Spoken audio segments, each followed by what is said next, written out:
बिहार के नतीजे देश को नया आश्वासन देने वाले हैं, क्योंकि इतनी भारी सफलता, ये सुशासन मोदी जी का जो मंत्र है गवर्नेंस पे बिल पर, एंटी इनकम्बेंसी कोई नहीं है, प्रो इनकम्बेंसी है। ये देश में पहली बार हो रहा है। लोग देख रहे पिछले 10 साल से कि बार बार बीजेपी की सरकार आती है। नीतीश जी वहाँ 20 साल मुख्यमंत्री रहे, अभी और भी मुख्यमंत्री की शपथ लेंगे। तो ये सुशासन का विजय था, जंगल राज के खात्मे का विजय था, शराबबंदी का भी विजय था, और उससे ज़्यादा महत्वपूर्ण लोगों के कल्याण के लिए जो प्रत्यक्ष लाभ घर तक पहुँचे हैं, किसान सम्मान हो या महिलाओं को सारी योजनाएं हो, ये सब घर तक पहुँचे, इसलिए ये सफलता मिली है। ये गवर्नेंस की जीत है और ये पॉजिटिव एजेंडे की जीत है। विपक्षी दल इतना कम क्यों हुए? क्योंकि केवल निगेटिव पॉलिटिक्स, केवल मोदी को गाली देना, नीतीश की मजाक उड़ाना, इससे चुनाव नहीं जीता जाता। लोगों का दिल जीतना चाहिए, वो मोदी और नीतीश ने जीता है।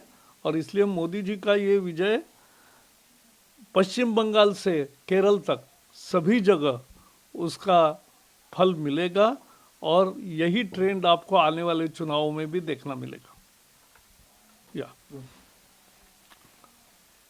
Today's Bihar's historic victory is a victory of governance. It's a positive pro-incumbency mandate. Even after 20 years, because people don't want to return to Katta Sarkar or Jungle Raj, and they have been disseminated.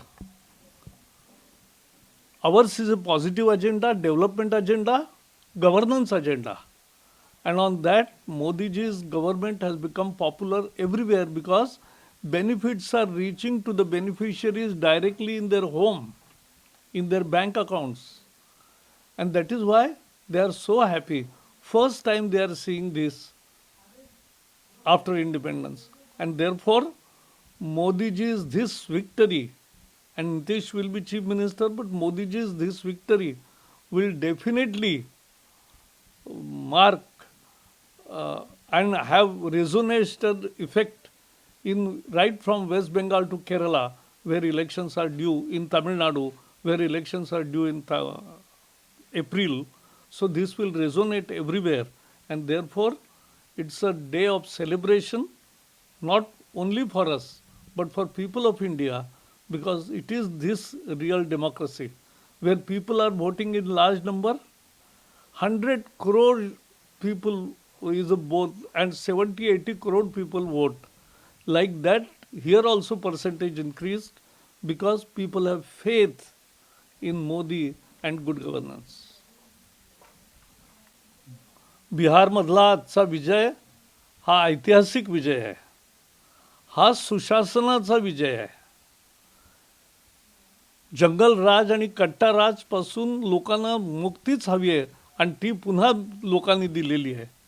आणि हा ऐतिहासिक विजय, याचा परिणाम पश्चिम बंगाल, तामिळनाडू, केरळा या एप्रिलमध्ये होणाऱ्या विधानसभा निवडणुकीतही आपल्याला दिसणार आहे.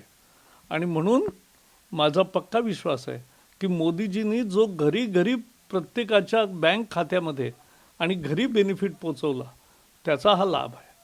15 कोटी महिलांच्या घरामध्ये नळ, जनधन अकाउंट सगळ्यांचे, DBT, UPI आणि सगळ्या नव्या इन्फ्रास्ट्रक्चर, हे सगळं मोदींच्या काळामध्ये घडत आहे, देशभर घडत आहे, बिहारमध्येही मोठ्या प्रमाणावर घडलं आहे.